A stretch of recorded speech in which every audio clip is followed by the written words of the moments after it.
आज हम बात करने वाले इंपॉर्टेंट एडजस्टमेंट्स के बारे में। टोटल 5 से 6 चैप्टर से जो आपके आने वाले एग्जाम में पूछने वाले हैं।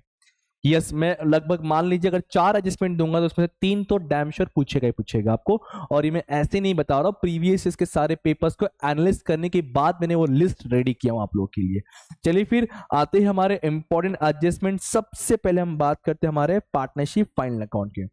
यहां पे मैंने टोटल आपको 7 एडजस्टमेंट बता के दिया हूं जो आपने ऑलमोस्ट हर क्वेश्चन में देखा ही होगा सर। जैसे कि क्लोजिंग स्टॉक। अब क्लोजिंग स्टॉक में 2-3 चीजें हैं। फर्स्ट थिंग तो एक चीज पता है सर, इफेक्ट जो होता है हमारा क्लोजिंग का पहला इफेक्ट सर ट्रेडिंग अकाउंट। बोलते रहिए, यही एक तरीका है आपके अच्छे से रिवीजन होने का, कोई कंफ्यूजन कोई गड़बड़ ना होने का। तो सर क्लोजिंग स्टॉक का एक इफेक्ट होता है ट्रेडिंग के क्रेडिट में और दूसरा होता है बैलेंस शीट के एसेट में। लेकिन इसमें चेंजेस क्या होता है, कभी कभी आपको अगर वो गुमराह करना चाहेंगे तो किस तरीके से गुमराह कर सकते हैं। आपको 2 वैल्यू दे देंगे क्लोजिंग स्टॉक का, 90,000 एंड 80,000। बताइए आप कौन सा रिकॉर्ड करोगे? सर 80 रिकॉर्ड करेंगे, 90 को हम इग्नोर करेंगे। क्लियर? फर्स्ट थिंग, इसमें एक तरीका और होता है कि दे देगा market value is 10% more than the cost value and cost value is 10,000। तो you have to first of all find out the value of market.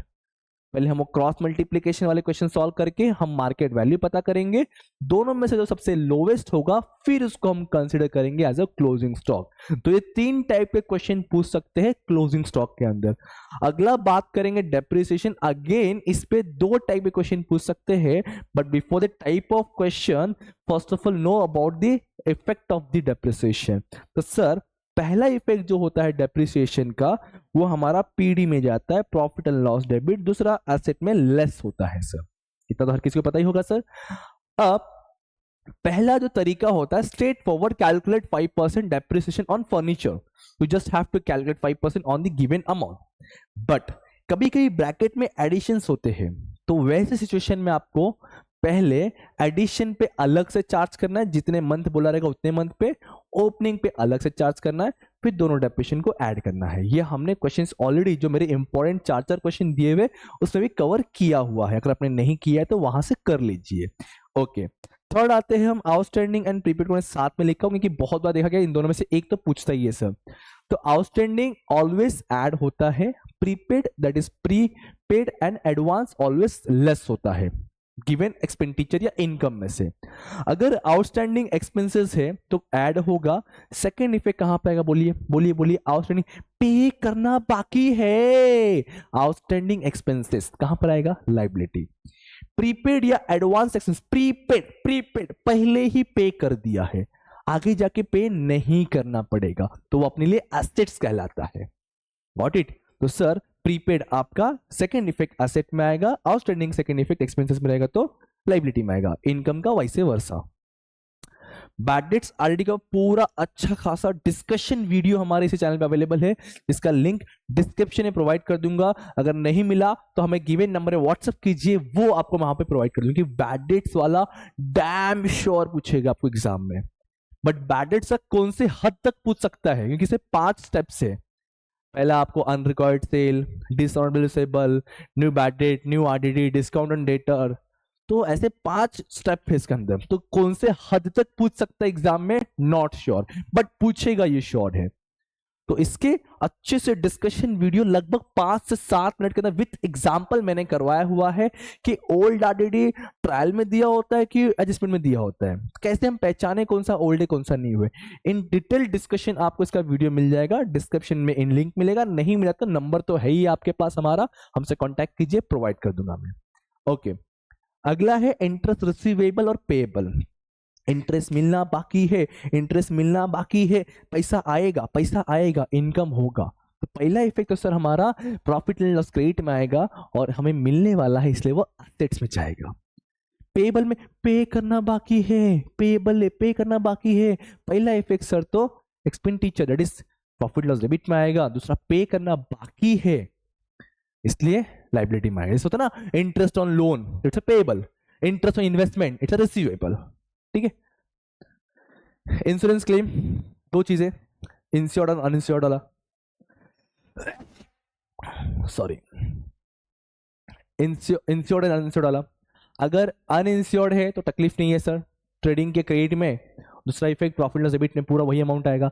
लेकिन insured goods loss by fire और इंश्योरेंस क्लेम कुछ मिल रहा है तो पहला effect trading credit में पूरा अमाउंट आएगा जितना जल गया, बरोबर। बैलेंस शीट एसेट में इंश्योरेंस क्लेम का उतना अमाउंट आएगा जितना मिलने वाला है और बचा हुआ प्रॉफिट लॉस में। वैसे ही हिडन कुछ रहा तो ऑलमोस्ट कवर हो चुका है आपका। तो ऐसे 7 एडजस्टमेंट पढ़ के जाना आपको। एनपीओ में सब्सक्रिप्शन हमें ये पता होना चाहिए सर, सब्सक्रिप्शन का मुझे मालूम है करंट ईयर और प्रीवियस ईयर 2 चीजें होता है। अगर करंट ईयर का आउटस्टैंडिंग होगा तो ऐड होगा, एडवांस होगा तो लेस होगा, ये हमने बेसिक हर जगह पढ़ा हुआ है, वही फॉलो है। प्रीवियस में उल्टा हो जाएगा, आउटस्टैंडिंग लेस और एडवांस ऐड। बस इसको फॉलो करना, पर काम पूरा खत्म हो जाएगा करंट ईयर का। बस पहचानना है कौन सा करंट ईयर, कौन सा नेक्स्ट ईयर, कौन सा प्रीवियस ईयर है। कंज्यूम याद है, opening plus purchase minus closing follow करते, वो वाला फॉर्मूला है। कैपिटलाइज, अगर कैपिटलाइज बोला है तो कैपिटल फंड में ऐड करना है। 50% बोला तो 50%, 40 तो 40, कुछ नहीं बोला तो पूरा, कुछ नहीं बोला तो 100%। आउटस्टैंडिंग बता दिया मैंने, प्रीपेड बताया मैंने ऊपर अभी। फाइनल अकाउंट का इसका कोई इफेक्ट ऐसा अलग नहीं होता, सेम ही तरीका है, ठीक है। एडमिशन में भाई ये हमेशा कैपिटल अकाउंट ट्रेड में आता है और कैश में ऐड होता है। गुडविल अच्छे से करके जाना भाई। अगर बोला है प्राइवेटली गुडविल आया है तो कोई इंट्री कोई इफेक्ट नहीं होगा। अगेन मैंने गुडविल का सेपरेट वीडियो बना के डाला हुआ है with examples. Again almost text book के सारे क्वेश्चन मैंने कवर कर दिया आपको, गुडविल का एडमिशन चैप्टर का भी, रिटायरमेंट चैप्टर का, डेथ चैप्टर का भी। तो वीडियो देख लीजिएगा अच्छे से। डेप्रिसिएशन जो ऊपर था वही चीज है सर। एप्रिशिएट, अरे एसेट का वैल्यू बढ़ गया, फायदा होगा, रिवॉल्यूशन क्रेडिट में जाएगा। एसेट का वैल्यू कम हो गया, लॉस होगा, रिवॉल्यूशन डेबिट में जाएगा, ठीक है। कैपिटलाइजेशन में 3 स्टेप करना होता है ना, NPSR, टोटल, कैपिटल और एडजस्टेड, ये 3 स्टेप से फॉलो करना पड़ेगा आपको, बरोबर है, बरोबर है क्या। डेथ में सर ये एडजस्टमेंट कर लेना आप अच्छे से।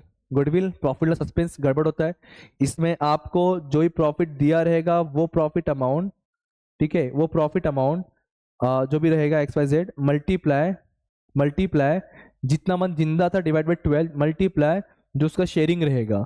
ये सॉल्व करने पे जो अमाउंट आएगा उसको आपको पार्टनर्स कैपिटल क्रेडिट में जो मर गया उससे कॉलम में आएगा और second effect balance sheet asset में आता है। ये ऊपर डिस्कशन हो गया। ये सेलर टू पार्टनर, जो चीज हम पार्टनर को पे करेंगे पहला इफेक्ट पार्टनर्स कैपिटल क्रेडिट में आएगा, चाहिए तो लिख के रखना, पार्टनर्स कैपिटल क्रेडिट में आएगा, सेकंड इफेक्ट अगेन लायबिलिटी में आ सकता है सर। ये बड़ा इजी चैप्टर है, बच्चे पता नहीं क्यों कंफ्यूज कर देते हैं। हाँ इंसॉल्वेंसी तो आया तो थोड़ा सा क्लोजिंग में दिक्कत आ सकती है, बट वरना पोस्टिंग वगैरह बहुत इजी है, चाहे जर्नल एंट्री या लेजर हो। अगर कोई लेजर आता है जर्नल एंट्री आप इजीली कर सकते हो। Asset transfer, asset realise, realise मतलब पैसा आएगा, पैसा आएगा, पैसा आएगा, ठीक है। लायबिलिटी सेट ऑफ या पेड, सेट ऑफ मतलब बोला कि पार्टनर लेके जा रहा है, पेड मतलब हम खुद पे करेंगे as a partnership firm. Shares में ध्यान रखना है कि कॉल्स में पहला एप्लीकेशन में पहला समझो, एप्लीकेशन पहला रिसीव फिर ड्यू होता है, बाकी सब में पहला ड्यू फिर रिसीव होता है। कॉल से अरियर शेयर फॉरफिट और रीइशू, जब रीइशू आएगा उसे पिछू एक ट्रांसफर की एंट्री आती है, भूलना नहीं वो। इसके सारे एंट्रीज ऑलरेडी हमने बाहर करवा दिया है, हमने इसी चैनल पे लाइव लेके वो 4 इंपॉर्टेंट क्वेश्चन भी सॉल्व किया हुआ है शेयर्स के, कर लीजिएगा अच्छे से ढंग से आपका। तो ये कुछ थे आपके इंपॉर्टेंट एडजस्टमेंट। डिसोल्यूशन के भी मैंने 4 क्वेश्चन करवा के रखा, उससे बाहर कुछ नहीं आएगा, उतना ही करना है आपको, बस ये समझ लीजिए आप लोग। सेम थिंग सर डेथ का भी मैंने करवाया हुआ है, डेथ का आई थिंक 2 के 3 सब मैंने एक ही वीडियो में करवा दिया, सारा का सारा चीज कवर हो चुका है उसके अंदर, मतलब जो एग्जाम है ना वो कवर हो चुका है आपका। सेम थिंग एडमिशन का, एडमिशन करवाने वाले हैं बहुत जल्दी। एनपीओ भी हो चुका है, फाइनल अकाउंट भी हो चुका है। तो जितना मैंने बताया है उन सभी के ऑलरेडी कवर के वीडियो में 50 मार्क का पोर्शन मैंने मिनिमम करवा के दिया हुआ है, उससे बाहर कुछ नहीं पूछेगा, बस आपको शिद्दत से दिल से मन से करना होगा भाई, ध्यान, और कुछ नहीं। दिन के 8 घंटे तुम्हारे पास एक मान लेते पढ़ाई के लिए है, तो उसमें से 4 घंटे आप फिलहाल स्टार्टिंग में इकोनॉमिक के लिए दीजिए और 4 घंटे बीके के लिए दीजिए, फिर एट द एंड लास्ट के 3 दिन पूरा आप बीके के लिए बलिदान कर दीजिए अपने 8 घंटे। That's it. ये आपके कुछ इंपॉर्टेंट एडजस्टमेंट थे हर चैप्टर से, बस आपको इतने फोकस करना है हर एडजस्टमेंट के लिए। इसके अलावा आप जो कुछ एक्स्ट्रा कर सकते हो कीजिए, बट इतना तो मिनिमम में करना ही करना है हर चैप्टर के एडजस्टमेंट के लिए। और कुछ अगर आपको डाउट कुछ क्वेरी है तो कमेंट करके रखिए, हम बहुत जल्दी लाइव सेशंस कंडक्ट करने वाले हैं। उन लाइव में मैं उन सारे डाउट को क्लियर कर दूंगा आपका, और बहुत जल्दी मैं ऑब्जेक्टिव के भी वीडियोस लाने वाला आप लोगों के लिए। तो ऑब्जेक्टिव्स के लिए वीडियो के लिए भी तैयार रहिएगा, हम खुद आपके सारे ऑब्जेक्टिव करवा के दे देंगे। अब मिलते हैं कोई और वीडियो, कोई और लेक्चर, तब तक पढ़ते रहिए, इन सारे इसमें कवर कीजिए, साथ में 4 क्वेश्चन फ्रॉम ईच चैप्टर जो मैंने पीडीएफ दिया हुआ है, इसके अलावा कुछ नहीं आएगा।